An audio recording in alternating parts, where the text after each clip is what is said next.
તો ફાઇનલી મિત્રો રાતના 12 વાગે આવ્યા છે અને અમે કટલાલથી પ્રોગ્રામ પતાવીને નીકળ્યા. પ્રોગ્રામમાં કેવી મજા આવી ચલો આપણે પૂછીએ આજે પ્રોગ્રામમાં કેવું લાગ્યું તમને? મિત્રો જો આપણે એવું નહીં કહેતા, હવે આપણે મજા જ આવી, ખૂબ મજા આવી. પણ ખેતરમાં શું હતું ખબર? આ બાજી કરી હતી ને, બાજી નથી ખબર ને શું હતું. તેના પેલા ડુડા આવે ને એ ડુડા નતું તે ખેતર ખેડાયું, પાણી ભરાયું, પણ ગરબા ગાતા નતું ફાવતું. હું તો પડી જતી ત્યાં રેખા ભવ્યમાં નાખી તું હોત ને તો સિરિયસલી પડી જ જાત. તો પડી હતા હાલ શું થાત. પછી શું થયું, હવે અમારે જવું તો ઘરે, પણ અમે કીધું કે હવે 12 વાગી ગયા છે તો અમે હવે ઘરે જઈએ. તો કંઈ પણ બહાનું કાઢીને અમે નીકળી ગયા કે આવું ગાતા ફાવતું. મજા તો ખૂબ જ મજા આવી. કડી ખીચડી ખાધી. ગરબા ગાવાની મજા એટલે ના આવી કે આ લોકોને ખારા ટેકરી જેવું ખેતર હતું એટલે મજા ના આવી. કેવું લાગ્યું સોમાભાઈ તમને? બહુ જ મજા આવી ત્યાં આગળ ગરબા રમવાની. પણ જે જગ્યા પ્લેન હોવી જોઈએ ને એ પ્લેન હતી ને, ખાડા કપચીવાળી હતી. એટલે કે તાજું તાજું ખેતરમાં એ લોકોએ નેટ મારી દીધી અને મંડપ બાંધી દીધો. એટલે મજા આવી નહીં કે રમવાનો મૂડ તો બહુ જ હતો. પણ થોડુંક વાર રમ્યા, કેમ કે આપણે ગયા હોય કોઈ આમંત્રણ કરાવ્યું એટલે થોડુંક રમવું તો પડે ને. તો અમે લોકોએ રમ્યા ત્યાં આગળ, એમને બધાને આનંદ કરાવ્યો. પછી અમે લોકો અત્યારે નીકળી ગયા ઘરે જવા માટે. અને મેન વસ્તુ તો શું છે ખબર?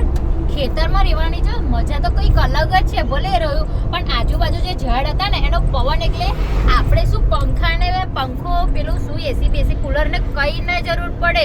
કુદરતી પવન એકદમ મસ્ત નેચરલ હતો. મને બહુ જ ગમ્યું આમ. તો આપણે હવે આપણા ટીકાભાઈને પૂછીએ કે તમે ગરબા ગાવા આજે કેમ ના આવ્યા? ટીકાભાઈ ગરબા ગાવા કેમ ના આવ્યા છે?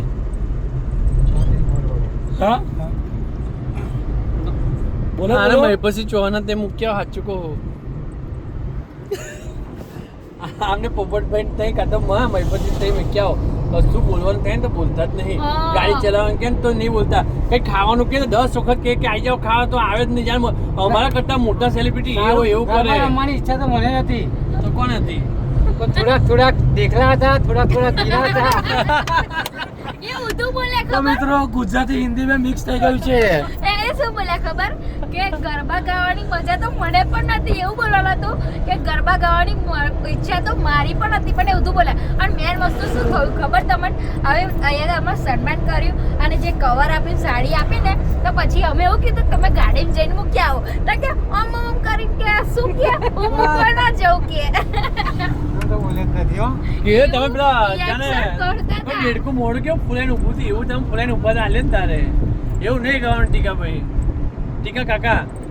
અને મિત્રો રાતના 12 વાગી ગયા છે અને ઊંઘ પણ બહુ આવે. આપણે તીખાભાઈ તો કોમેડી છે. કોમેડી અમે બરફ ખાવી કે માવો ના ખાઓ, પછી કે પેલું શું કે ચોકલેટ ના ખાઓ કે એવું કરે. અને રેખા ભાભી બહુ ભાવે બરફ નહીં. તો ફાઇનલી ગરમી કેવી લાગે સોમાભાઈ કટલાલ બની? અરે અત્યારે ગાડીમાં પવન નહીં આવતો. આ એસી ચાલુ કરો કાં તો કાચ બંધ કરી દો યાર. એસી ચાલુ કરો કાં તો કાચ બંધ કરી દો. પણ અમારી ગાડીમાં તો એસી છે જ નહીં. એટલે કુદરતી પવન. સોમાભાઈને ઉપર પર બેસાડ દો. ઉપર બેસાડ દો. તો અમારા ટીકાભાઈ એવું કહે કે સોમાભાઈ ગાડી પર બોધી દો એમ કે. આવ યાર ચલો ગાડી ઊભી રાખો, ઉપર બેસી જાઓ. ચલો ગાડી ઊભી રાખો, ઉપર બેસી જાઓ. તમારી મનોકામના છે, તમારા દિલની અંદર જે ધડકન કહી રહી છે કે મને ઉપર બેસાવે તો ઉપર બેસી જાઓ યાર. 60 થી ઉપર નહીં ચાલો. 60 થી ઉપર નહીં ચલાવો. સાઈડ હવે આ અમારા ટીકા કાકાની મેન વસ્તુ શું છે ખબર તમને? હવે રસ્તા ઉપર જઈને એમને છે ને ખાડો ના દેખાય, પછી છે ખાડા ના દેખાય, બમ્પ ના દેખાય, અમે કોક આવતું હોય ને એ ના દેખાય, ગાડી ના દેખાય. તો સાલું કરવું શું? અમારો જીવ બચાવો તો બચાવો કમનો. આવા મારા ડ્રાઈવર છે, પણ મજા આવે છે. એમ ડ્રાઈવર નથી, અમારા ઘર સંબંધી છે, કાકા છે, એ અમારી ગાડી લઈને આવે છે. તો મિત્રો કોમેડિંગ છે એમ. આ કાકો છે ને અમને નચાવે અમારી જોડે. અમને એવું ફીલ થાય કે આ સેલિબ્રિટી છે અને અમારે અમને હાચવીને કે લઈ જવા પડે. અમને હાચવી ના લઈ જાય, અમને એને હાચવી લઈ જવા પડે કે. તો અમારો બ્લોગ કેવો લાગે છે? કે બ્લોગ કેવો આપશો ભાઈ? બ્લોગ પેલા દિવાલમાં પીટકાવાનો બ્લોગ. તો મિત્રો અમારો બ્લોગ કેવો તો મિત્રો લાગ્યો? આ અમારો ફર્સ્ટ મિની બ્લોગ છે, મિની બ્લોગ. તો મિત્રો તમને જો ગમે ને તો લાઈક સબસ્ક્રાઇબ કરી દેજો. અને મિત્રો અમે હવે તમારા પ્રેમ અને સપોર્ટથી હવે નવા જાતના અમે સારા બ્લોગ બનાવીશું. જો મિત્રો હવે મેન વસ્તુ શું છે, હવે મને છે ને બોલતા આવડે, પણ અમુક વસ્તુ બોલતા આવડે નહીં, કે અમે ગામડિયા દેશી માણસ છે. અને બીજું શું છે કે કઈ જઈએ એડ પ્રમોશન કરવા 50 વાર મને શીખવાડે ને તો શીખાય. અને મારી સપોર્ટ સિસ્ટર આ રહ્યા જો તીખાભાઈ જો મુલાકાત કરાવો. ટીકાભાઈ તીખાભાઈ બોલો તમે તીખાભાઈ સંભાઈ જય માન બોલો. તીખાભાઈ જો મેનેજ કરાવો. તો આ સપોર્ટ સિસ્ટમ છે ને બહુ સપોર્ટ કરે છે પણ હે ને હારો ભૂલ જ કાકા કરે ને પછી હિરેનભાઈનો ગુસ્સો ના આવે ને ત્યાં સુધી હિનાનો ડાયલોગ કમ્પ્લીટ નીકળે નહીં. એટલે હું ગમે એટલું શીખવાડું ને તો બધું જાય પોણે પણ હિરેનભાઈનો ગુસ્સો આવે ને એટલે પછી હિનાબેનના ઓટોમેટિકલી જે યાદ ના આવતું ને તો યાદ આવી જાય. હા એટલે સપોર્ટ સિસ્ટમ બી કે છેલ્લવારી તે પણ હિરેનભાઈનો ગુસ્સો હોય તો જ વિડીયો કમ્પ્લીટ કરે ને ના બને. અને મિત્રો શું છે હવે સરસ વિડીયો બનાવીએ છીએ. હવે એ વિડીયો બનાવીએ પણ ડાયલોગ ના પાછળ રહસ્ય શું છે તમને ખબર છે? એ છે આપણા હિરેન ઝાલા કે જે બોલતા ના આવડે ને તું ના કમ બોલ મગજ બગા ના કે મારો મગજ પણ બોલવું તો પડે જ.